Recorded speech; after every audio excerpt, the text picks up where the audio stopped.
আসসালামু আলাইকুম রহমতুল্লাহ। প্রিয় দর্শক, দোয়া কবুল হওয়ার সর্বশ্রেষ্ঠ সময় কোনটি? আজকে আমরা এই ভিডিওর মাধ্যমে জানব ইনশাআল্লাহ। আল্লাহ রাব্বুল আলামিন বান্দার সমস্ত কথাবার্তা আল্লাহ রাব্বুল আলামিন শোনেন। বান্দা কি করতেছে, কি না করতেছে, কি বলতেছে না বলতেছে, মনের কি আশা বেদনা, সব কিছু আপনি জানেন, আল্লাহ জানেন, দেখেন।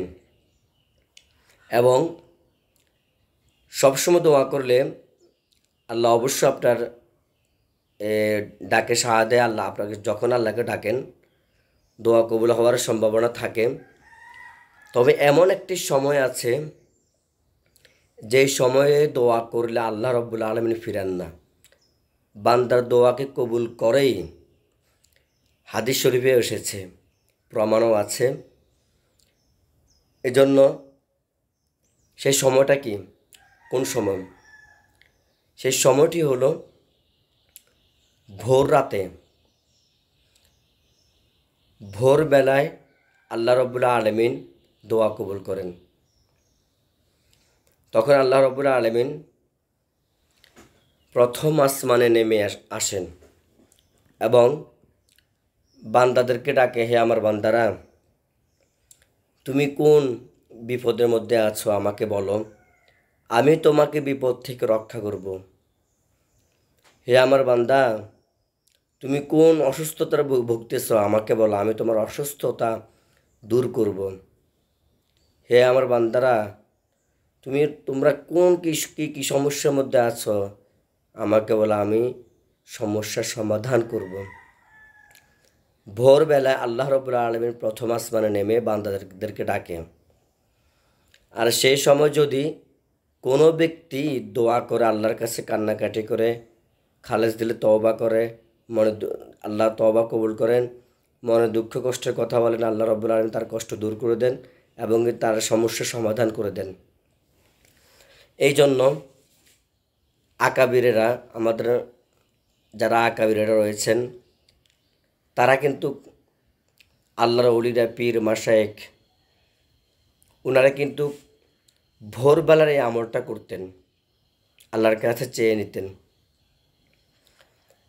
তো ওনারা ভোরবেলা উঠে 3:30 বাজে উঠে বা 4টা বাজে উঠে ওনারা 2 রাকাত 4 রাকাত তাহাজ্জুদ নামাজ পড়ে আল্লাহর কাছে মোনাজাতে খুব কান্নাকাটি করতো এবং আল্লাহর কাছে চাইতো, আল্লাহ তাদেরকে দিত।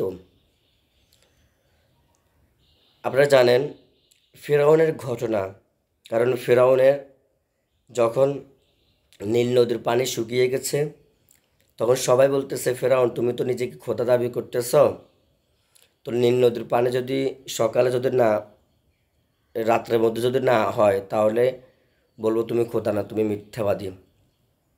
তখন ফিরআউন নিজে ভোরবেলায় আল্লাহর কাছে কান্নাকাটি করতে করতে, হে আল্লাহ, আমি জানি আপনি কিন্তু এক,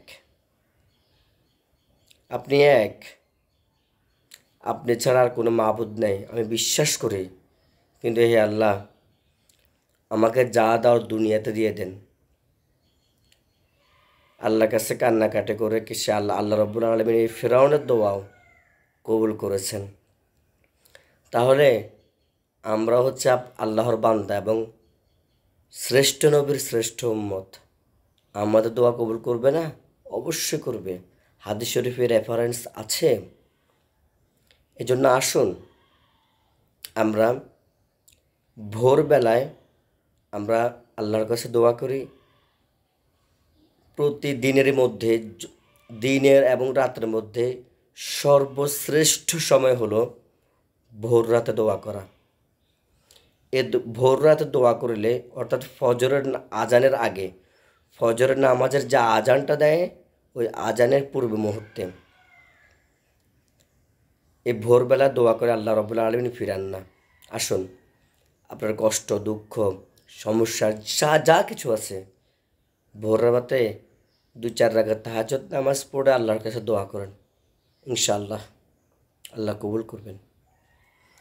এখানে একটা কথা আছে, না বললে না, যে আপনি তাহাজ্জুদ নামাজ পড়তে হবে তা কিন্তু না। আপনি মসজিদে গেছেন, আপনি ফজর নামাজ পড়বেন, তো আগে আগে উঠে গেলেন বা কিছু তফসির তাহলিল পড়ে আল্লাহর কাছে দোয়া করে, তবে 2 রাকাত 2 4 রাকাত তাহাজ্জুদ নামাজ পড়ে তফসির তাহলিল করে মুনাজাতটা দিলে তখন আরও বেশি কবুল হওয়ার মানে চান্সটা আরও বেশি হয়ে যায়। ঠিক আছে? তো ভালো লাগলে অবশ্যই ভিডিওটা শেয়ার করবেন, লাইক করবেন, কমেন্ট করবেন। নতুন হয়ে থাকলে চ্যানেলে সাবস্ক্রাইব করে পাশে থাকবেন। আল্লাহ হাফেজ।